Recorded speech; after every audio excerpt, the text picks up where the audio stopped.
Hello guys, how are you? कैसे आप सब लोग? My name is Arvind Arora और आप देख रहे हैं मेडी जी केमिस्ट्री चैनल। और फिर से मैं आप लोगों के लिए 10 अल्टीमेट क्वेश्चन चैप्टर वाइज लेकर आ गया हूं, जो आप लोगों को आईआईटी जेईई और नीट एग्जाम में काफी ज्यादा मदद करेंगे। और इस सीरीज का नाम है 10 का दम। आई होप आप लोगों ने 10 का दम के पिछले 8 वीडियोस देख लिए होंगे और ये है वीडियो नंबर 9। इस बार जो चैप्टर मैंने चूज किया है वो है P block 13 number group. P block काफी बड़ा चैप्टर है, तो मैंने सोचा ग्रुप वाइज इसको बना देता हूं, क्योंकि काफी ज्यादा इंपॉर्टेंट है। तो जितने ग्रुप होंगे, 6 ग्रुप है आई थिंक, तो आप लोगों के लिए मैं इंडिविजुअली ग्रुप वाइज आप लोगों के लिए 10 क्वेश्चन लेकर आने वाला हूं, ठीक है। सो चलिए, यहाँ पर जो पी ब्लॉक यानी कि जिसको हम बोलते हैं बोरोन फैमिली, उसके 10 अल्टीमेट क्वेश्चंस को हम लोग शुरू करते हैं विद टू इंपॉर्टेंट अनाउंसमेंट्स। पहली अनाउंसमेंट ये कि अगर अभी तक भी आप लोगों ने सब्सक्राइब नहीं किया है मेडी जी केमिस्ट्री चैनल को, तो प्लीज आप सब्सक्राइब जरूर कर लें, क्योंकि ऐसे 10 अल्टीमेट क्वेश्चंस की वीडियो मैं डेली डाल रहा हूँ, ताकि आप लोगों को नोटिफिकेशंस कंटिन्यूसली मिलता रहे और आप उसको टाइम टू टाइम देखते रहो, क्योंकि एग्जाम में टाइम बहुत कम बचा हुआ है। दूसरी इंपॉर्टेंट अनाउंसमेंट भी काफी ज्यादा खास है। अगर आप लोगों को थियोरेटिकली केमिस्ट्री के लेक्चर्स देखने हैं चैप्टर वाइज, तो chapter wise theoretically lectures available है एक ऐप पर, which is India's largest learning app, जिसको हम बोलते हैं अन अकेडमी लर्निंग ऐप, जिसको आप क्या कर सकते हो, आप डाउनलोड कर सकते हो गूगल प्ले स्टोर से और एप्पल ऐप स्टोर से, ठीक है। और जैसे आप डाउनलोड करोगे तो वहां पर सर्च इंजन में आपको सिर्फ अरविंद अरोड़ा लिखना है, जिससे आपके आपके जैसे आप अरविंद अरोड़ा लिखेंगे तो ऐसा प्रोफाइल पेज खुल जाएगा। और वहां पर आपको क्या करना है, यहाँ पर राइट हैंड साइड पर जो फॉलो वाला बटन आपको दिखाई दे रहा है, उसको क्लिक करना है और मुझे फॉलो कर लेना है। वहां पर जितने भी कोर्सेज हैं, अभी मैंने 9 कोर्सेज वहां पर ऑलरेडी डाल दिए। 9 कोर्सेज का मतलब हो गया ऑलमोस्ट अराउंड 114 वीडियोस वहां पर मैं अपलोड कर चुका हूँ गाइज। सो 114 वीडियोस, जिसमें अलग अलग चैप्टर के सारे डिटेलिंग थ्योरी और सब कुछ है उसके अंदर। सो वहां पर 9 कोर्सेज मैं ऑलरेडी डेवलप कर चुका हूँ, वो जाकर आप देख सकते हैं, अपनी थ्योरी को कंप्लीट कर सकते हैं। वहां पर इंडिविजुअली अलग अलग सब्जेक्टिव क्वेश्चंस भी मैंने करवाए हैं, तो वो भी आप देख सकते हैं। सो प्लीज अन अकेडमी में मुझे फॉलो जरूर करो, और इसका लिंक मैं अपने डिस्क्रिप्शन बॉक्स में ऑलरेडी दे चुका हूँ। मेरी अन अकेडमी की जो प्रोफाइल का लिंक है वो मैं दे चुका हूँ। तो चलिए, विदाउट वेस्टिंग अवर टाइम शुरू करते हैं। पहला क्वेश्चन ले लेते हैं। देखिए, पहला क्वेश्चन जो पी ब्लॉक में 30 नंबर ग्रुप में है वो काफी अच्छा है। कहता है विच of the following statement is not correct. आपको ज्यादातर जेई के एग्जाम में नोट करेक्ट लिखा हुआ मिलेगा। ऐसे क्वेश्चंस आते हैं नोट करेक्ट, इसमें कौन सा करेक्ट नहीं है, तो ये काफी चैलेंजिंग क्वेश्चन हो जाते हैं, ठीक है। तो चलो शुरू करते हैं। पहला ऑप्शन देखते हैं, boron BF3 involve sp2 hybridisation. तो पहला ऑप्शन देखना है करेक्ट है या नहीं है। तो देखो, BF3 अगर आपको हाइब्रिडाइजेशन निकालनी है तो आपको क्या करना होता है। हाइब्रिडाइजेशन निकालने के लिए मैं आपको सिंपल तरीका बताता हूं। आपको देखना होता है एक number of atom attach, central atom के साथ कितने एटम अटैच हैं, प्लस लोन पेयर। सिर्फ ये दो चीजें देखनी होती हैं। नंबर ऑफ एटम अटैच कितने हैं, 3, वो आपको दिखाई दे रहा है, 3 फ्लोरीन अटैच है। लोन पेयर होंगे क्या इसके पास? नहीं, 0, क्योंकि 30 नंबर ग्रुप में आता है तीनों इलेक्ट्रॉन इसने यूज कर लिए। तो टोटल यहाँ पर कितना हो गया, 3। 3 के रिस्पेक्ट में हाइब्रिडाइजेशन, एक S ले लिया, 2 P ले लिए, तो sp2। इसका मतलब पहला ऑप्शन तो करेक्ट है, तो ये तो आंसर नहीं हो सकता। तो करेक्ट है तो आंसर नहीं हो सकता, तो ये तो करेक्ट होने की वजह से साइन लगाया, और ये आंसर नहीं हो सकता उसकी वजह से साइन लगाया, ठीक है। दूसरा है BF3 as a Lewis acid, act as a Lewis acid. बिल्कुल सही बात है। आप जरा चेक करो कि अगर आप BF3 को बनाओ तो BF3 में सीन कुछ ऐसा है कि यहाँ पर BF3 में टोटल बॉन्डेड इलेक्ट्रॉन्स ही आपको दिखाई दे रहे हैं, और वो भी कितने हैं, 6। क्या इसका ऑक्टेट पूरा है क्या बोरोन का? नहीं। इसका मतलब इसको हमेशा 2 इलेक्ट्रॉन्स की जरूरत रहती है, क्योंकि लुईस एसिड की तरह काम करता है, ठीक है। तो ये ऑप्शन भी करेक्ट है, इसका मतलब ये आंसर भी नहीं हो सकता। तीसरा क्वेश्चन चेक करते हैं। तीसरा जो ऑप्शन है वो है BF3 इज वोलेटाइल लिक्विड। हाँ, ये जरूर है। देखिए, वो वोलेटाइल लिक्विड नहीं है, आपको पता होना चाहिए वो गैसेस सब्सटेंस है। नहीं पता तो आप जान लो। तो एक्चुअल में ये ऑप्शन करेक्ट नहीं है, इसका मतलब यही आंसर है। आपसे यही पूछा है कि यहां से कौन सा करेक्ट नहीं है। चौथा, forms and adduct with ammonia, तो ये भी सही है गाइस। तो यहाँ पर आंसर जो आपको मिला वो क्या है, सी। नेक्स्ट क्वेश्चन ले लेते हैं। जो नेक्स्ट क्वेश्चन है वो क्या है, देखिए, हीटिंग ऑफ Al2SO4 होल थ्राइस गिव्स यू। अब ये भी अच्छा क्वेश्चन है। सबसे पहले आप सोचो कि अगर आप इसको हीट करोगे तो सल्फर का कुछ प्रोडक्ट निकलना चाहिए ना बाहर। तो पहला ऑप्शन तो नहीं हो सकता। अब पीछे बचा हमारे पास 3 ऑप्शन। तो ऐसा तो कुछ प्रोडक्ट होता ही नहीं है, कभी देखा है क्या आपने? बिल्कुल नहीं होता। तो डी ऑप्शन भी नहीं हो सकता। तो 2 ऑप्शन तो सीधे एलिमिनेट हो गए। अब आपके जीतने के चांसेस बढ़ गए। यही चीट कोड में सिखाया जाता है, मैंने चीट कोड बनाया था तो उसमें सिखाया था। सो फाइनली हम देखें बी और सी में से कोई एक आंसर होगा। और देखिए, इसके लिए आप या तो इक्वेशन को मगअप करो, नहीं तो एक तरीका और होता है, आप दो जो प्रोडक्ट दे रखे हैं, आपको पता है Al2O3 तो बनेगा ही, क्योंकि दोनों ऑप्शन में दे रखा है। तो बचा SO3 या फिर SO2। तो इसको डिसाइड करने का तरीका बड़ा आसान होता है, आप लिख के देख लो, हीट ही तो कर रहे हो, तो यहाँ से एक ही प्रोडक्ट होगा, यहाँ पर Al2O3, एक बार यहाँ पे SO2 लिखो, एक बार SO3 लिखो, जिससे बैलेंस हो जाए वही आंसर होता है। और आपको अगर आपको ऐसे नहीं देखना है और मगअप करना है तो इसका आंसर है सी, SO3 गैस निकलती है। तो आप लोगों को ध्यान रखना है, ठीक है। एक ट्रिक भी बता दी मैंने आपको कि ट्रिक क्या है, तो ट्रिक इसको सोल्व करने का तरीका ये होता है, ठीक है। नेक्स्ट क्वेश्चन देखो क्या कहता है। अगेन ये जो क्वेश्चन है वो डेटा सेंट्रिक क्वेश्चन है, इसीलिए आपके लिए लेकर आया हूं, और इसको आप ध्यान से देखो और इसको मगअप करो। क्या क्वेश्चन है, heating of diborane with excess of ammonia at high temperature yield. High temperature पर डाइबोरेन को अगर आप करते हो गर्म तो क्या देता है। डाइबोरेन क्या होता है, B2H6 जो डाइबोरेन कहते हैं। अगर आप एक्सेस ऑफ अमोनिया से इसको गर्म करोगे तो क्या बनेगा, उस प्रोडक्ट का नाम क्या होगा। अगेन अगर आपको मगअप नहीं है तो आप आंसर नहीं कर पाओगे। पहली बात तो बोरेन तो नहीं हो सकता, लेकिन इसका आंसर आपको मगअप ही करना है, कोई चारा नहीं है। इसको बोराजीन कहते हैं, नाइट्रोजन का प्रोडक्ट होता है Bn रेस टू यहाँ पर x टाइम्स, तो यहाँ पर x क्या है वो डिपेंड करेगा अमोनिया के ऊपर। तो आपको बोराजीन मिलता है, ये आपको ध्यान रखना है, मगअप करो। इसीलिए तो इन वीडियोस का फायदा है, छोटी छोटी वीडियोस हैं, फटाफट देखते जाओ और आंसर मगअप करते जाओ। तो बोराजीन मिलता है और ये काफी इंटरेस्टिंग क्वेश्चन भी है। नेक्स्ट क्वेश्चन देखते हैं, कहते हैं ऑर्थोबोरिक एसिड क्या है। ये मोनोबेसिक है, डायाबेसिक है, ट्रायाबेसिक है और टेट्राबेसिक है। सबसे पहले तो ऑर्थोबोरिक एसिड को ये बेसिक होने का सेंस क्या है। देखो ऑर्थोबोरिक एसिड का मतलब ये होगा ये एक ऐसा एसिड जो कितने H+ आयन देता है, ठीक है, उसको उसकी बेसिसिटी बोलते हैं। या फिर ये H+ आयन जितने देगा उतने OH- को आयन को अपनी तरफ अट्रैक्ट करेगा, तो उसको उसकी एसिड की बेसिसिटी कहा जाता है।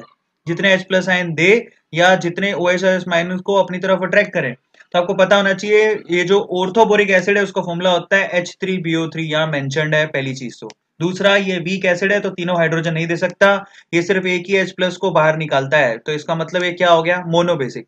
तो ये सिंपल सा आंसर था, इसका आंसर हो गया इसका ए। नेक्स्ट क्वेश्चन पर चलते हैं। अगेन ये भी बहुत अच्छा क्वेश्चन है और कई बार सीधे ही पूछ ले जाता है, बहुत सारे स्टेट लेवल के कॉम्पिटिटिव एग्जाम्स में पूछा जा चुका है। क्वेश्चन कहता है पोर्टलैंड सीमेंट में मैक्सिमम परसेंटेज किसकी होती है। क्वेश्चन पढ़ लो, which of the following oxide has the largest percentage in a usual sample of Portland cement. तो आपको बता देता हूँ, इसको भी आपको वैसे मगअप ही करना है। वैसे भी सीमेंट में कैल्शियम ऑक्साइड सबसे ज्यादा होता है, ये बड़ी कॉमन सी चीज है, आप लोगों को पढ़ लेनी चाहिए, हिंट के तौर पे नीचे लिखा भी हुआ है, कैल्शियम ऑक्साइड इसका आंसर है, ठीक है। ये भी डेटा सेंट्रिक क्वेश्चन था जिसको आपको मगअप करना है। तो ये दो क्वेश्चन और हो गए। अब नेक्स्ट क्वेश्चन पर चलते हैं। देखिए नेक्स्ट क्वेश्चन भी बड़ा अच्छा क्वेश्चन है, कहता है विच of the following statement regarding boron is not correct. Again आपसे पूछा क्या है, उस पर गौर करना, नॉट करेक्ट। ज्यादातर बच्चे ध्यान नहीं देते, करेक्ट ढूंढने लग जाते हैं, वो गलत है। पहला, boron compound act as Lewis acid, ये हम पहले देख चुके हैं, बिल्कुल सही है। तो नोट करेक्ट ढूंढना था, ये तो सही है, लेकिन ये आंसर नहीं हो सकता क्योंकि हमसे क्या पूछा है, नोट करेक्ट पूछा, तो आंसर नहीं हो सकता। दूसरा, boron is a good conductor of electricity, बिल्कुल गलत, इसका मतलब यही आंसर है।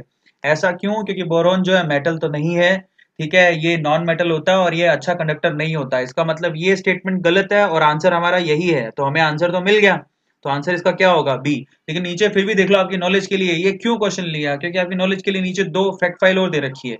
आपको पता है कि चीफ मिनरल क्या होता है बोरोन का। बोरोन का चीफ मिनरल होता है colemanite, one of the chief mineral colemanite. और दूसरा, boron exist in two isotopic situations, इस तरह से सिचुएटेड होता है बोरोन। देखो आइसोटॉपिक यानी कि या तो वो B10 की फॉर्म में मिलता है या फिर B11 की फॉर्म में मिलता है, ये उसका आइसोटॉप्स है। तो ये भी स्टेटमेंट सही है जो आप लोगों को ध्यान रखना है। देखो देखोगे तो ज्यादा याद होगा, तो ये आपको आइसोटॉप्स मालूम पड़ गए आज बोरोन के, तो इसका आंसर क्या होगा, बी, जो हमें ऑलरेडी मिल गया है, ठीक है। नेक्स्ट क्वेश्चन पर चलते हैं। अगला सवाल देखिए, अच्छा सवाल है, कहता है विच of the following oxide is an acidic nature.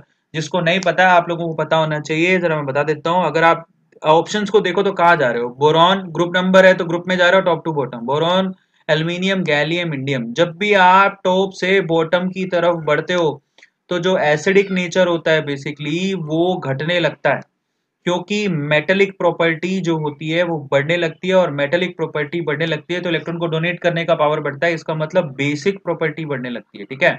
तो यहाँ से मैंने मेंशन भी किया है, from top to bottom acidic nature घटता है, इसका मतलब B2O3 अकेला एसिड है, उसके बाद Al2O3 एम्फोटेरिक है, और उसके बाद जो दोनों दिए वो बेसिक है। तो इसका आंसर क्या होगा, एसिडिक पूछा है, ए आंसर है, ठीक है, सिंपल सा क्वेश्चन है।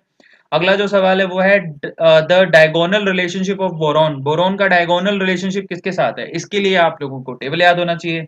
13 नंबर ग्रुप में कौन आता है, boron, aluminium, gallium, indium, thallium. 14 में कौन आता है। और आपको जब भी आपको डायगोनल रिलेशनशिप देखना होता है तो आपको लेफ्ट से राइट की तरफ देखना होता है, डायगोनली देखना होता है। इतनी सी सिंपल सी ट्रिक है।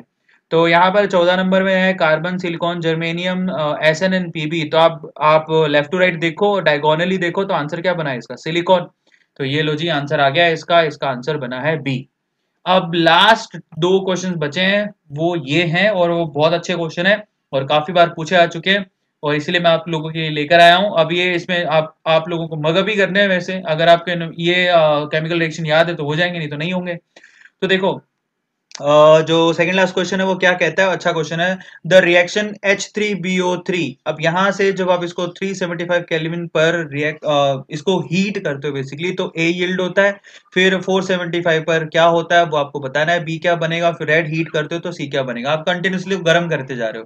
देखो, पहली बार जब आप गर्म करते हो तो 375 मतलब ये वाटर का बॉइलिंग पॉइंट है, तो यहाँ से पानी बाहर निकाल दो। देखो, सिंपल सा ट्रिक बताता हूँ। तो यहाँ से जब पानी बाहर निकल, तो पानी में 2 हाइड्रोजन 1 ऑक्सीजन होता है, तो यहाँ से 2 हाइड्रोजन 1 ऑक्सीजन अलग कर दो। तो 2 हाइड्रोजन अलग करे तो एक ही हाइड्रोजन बचा, एक बोरॉन बचा, एक ऑक्सीजन आपने अलग कर दिया, तो HbO2। देखिए, HbO2 को हम लोग क्या बोलते हैं? ऑक्सोबोरिक एसिड कहा जाता है। नीचे मेंशन्ड है, जरा चेक कर लो। ये ऑक्सोबोरिक एसिड हो गया, ठीक है। अब जरा चेक करो आप, ये ऑक्सोबोरिक एसिड हो गया। अब आपको पूछा उसके बाद अगर आप ये 435 केल्विन पर इसको गर्म करते हो तो क्या होगा? तो एक्चुअल में ये पॉलीमराइज हो जाता है बेसिकली, ठीक है। तो पॉलीमराइज होने के बाद ये बनाता है टेट्राबोरिक एसिड, यानी कि B4 आएगा आपके आंसर में। तो यहाँ पर B4 वाले आंसर, यहाँ पर देखो दो से मैच तो कर रहे हैं। यहाँ पर देखो डी आंसर है इसका, मतलब मालूम पड़ रहा है। उसके बाद अगर आपने इसको रेड हीट कर दिया तो यहाँ से ना बोरोन का ऑक्साइड बाहर निकल जाएगा। तो इक्वेशन याद होगा तब तुरंत आंसर कर दोगे, और इसका आंसर क्या है? बहुत आसान है, डी आंसर है। मैंने इतनी अच्छे तरीके से आई थिंक आप लोगों को समझा दिया, तो याद भी हो गया होगा। जितना आप विजुअलाइज करोगे उतनी चीजें याद आसानी से होती हैं। तो आप ये इक्वेशन है, बहुत अच्छा सवाल है जो कि काफी बार पूछा गया है। और लास्ट क्वेश्चन ले लेते हैं आज की वीडियो का, और वो क्या है? The number of water crystallization in borax. अब देखो, बोरेक्स जो है एक मिनरल है बोरोन के लिए, तो उसके लिए पूछा आपको वाटर क्रिस्टलाइजेशन, क्रिस्टलिन फॉर्म में वाटर कितने एसोसिएटेड होते हैं या अटैच होते हैं बोरेक्स के साथ। तो इसके लिए अगर आपको बोरेक्स का फॉर्मूला याद होगा तो काम हो जाएगा। तो यहाँ पर बोरेक्स का फॉर्मूला मैंने लिख दिया है। ये होता है Na2B4O5OH4। और देखो वाटर मॉलिक्यूल कितने अटैच है? 8। तो इसका आंसर क्या हो गया? आपको वाटर क्रिस्टलाइन फॉर्म में कितने अटैच है वही बताना था। तो the answer this question is B8। I hope guys ये 10 क्वेश्चन भी आप लोगों को अच्छे लगे होंगे। सीरियसली मैं आप लोगों को एक बात बोलता हूं कि जितना आप हमें मोटिवेट करेंगे उतना ही अच्छे कोर्सेज आप लोगों के लिए हम लोग डेवलप करेंगे। तो उसके लिए क्या करना है? आपको सिंपल सा एक छोटा सा काम करना है। अगर आपको क्वेश्चन अच्छे लगे हो, एक दो भी क्वेश्चन अच्छे लगे हो, सारे क्वेश्चन अच्छे लगे हो, तो थम्स अप का बटन जरूर दबाओ गाइस। क्या जा रहा है? आप देख रहे हो, इनको शेयर करो, आप लाइक करो, छोटा सा काम होता है, इनको शेयर करो। अगर आपको फायदा मिल रहा है तो ठीक है, लाइक करो, शेयर करो। और फाइनली अगर आपको बहुत अच्छा लगा हो तो सब्सक्राइब करके जाओ गाइज।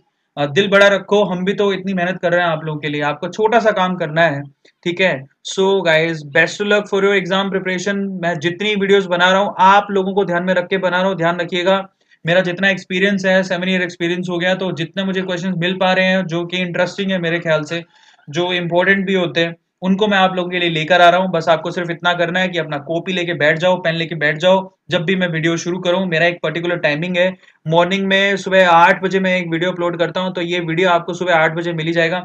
और इवनिंग में 5 बजे शाम को। तो आपको क्या करना है? सिर्फ 8 बजे और 5 बजे एक बार आपको आ जाना है चैनल पे। जैसे ही आपको यहाँ से नोटिफिकेशन मिल जाए, तुरंत आप आओ, अपनी कॉपी लेके पेन लेके बैठ जाओ, और इन सारे क्वेश्चंस को लिख लिख के याद करो। मैं आपको गारंटी देता हूँ गाइस, जैसे जैसे आप फॉलो करते जाओगे आपकी प्रिपरेशन अच्छी होती जाएगी। हो सकता है इन्हीं में से बहुत सारे क्वेश्चन आ जाएं और आपको सीधे टिक मार्क करने हो, तो आपको फायदा हो जाएगा। वैसे भी आप लोगों को बता देता हूं, एक्चुअल में 110 नंबर की कट ऑफ होती है। 110 नंबर मतलब आपको सिर्फ 28 क्वेश्चन अराउंड करने होते हैं। कितने में से? 90 में से। मतलब 90 में से सिर्फ 28 क्वेश्चन अगर आप कर लेते हो तो आपके कट ऑफ क्लियर हो जाएगी, और आप सीधे कहां पहुंच जाओगे? जेई एडवांस के लिए आप कंटिन्यू करोगे, परस्यू करोगे। सो आपको 28, आप केमिस्ट्री में सबसे आसान होता है स्कोर करना। ये बात मैं क्लियर कर देता हूँ, इसलिए कह रहा हूँ आपसे कि 10 वीडियो जो मैं कंटिन्यूसली डाल रहा हूँ वो जरूर देखो। मैं मोटिवेट भी करूंगा, आपको करता रहूंगा। आप लोग कॉपी लेके बैठ जाओ, इनको लिखते रहो। बिलीव मी, आपको बहुत फायदा होगा। जब सिर्फ आपको 2 ही तो वीडियो देखनी है, बाकी टाइम पे आप फिजिक्स और मैथ्स करते रहो। और जितना ये मैक्सिमम 15 मिनट या 20 मिनट की वीडियो होती है, सिर्फ उसको देख के अपना फायदा उठाओ। फटाफट से 10-10 क्वेश्चन कर लो, इतना रिवीजन बहुत है। आप केमिस्ट्री कुछ एक्स्ट्रा पढ़ना चाहते हो तो पढ़ो, अदरवाइज फिजिक्स और मैथ पे ध्यान दो। केमिस्ट्री की चिंता मत करो, केमिस्ट्री बहुत अच्छा होगा आपका, और आप इन वीडियोस को देखते रहो। एक्स्ट्रा मेहनत करने चाहते हो तो मेरे चैनल पे बहुत सारी वीडियोस मैंने ऑलरेडी अपलोड कर रखा हूँ, और आपको अनअकैडमी पे भी बहुत सारी वीडियोस मिल जाएंगी गाइज। तो चलिए अगली वीडियो में मिलते हैं। Thank you so much for supporting me, और सब्सक्राइब जरूर करके जाना गाइज, और थम्स अप देके जाना। Thank you so much guys.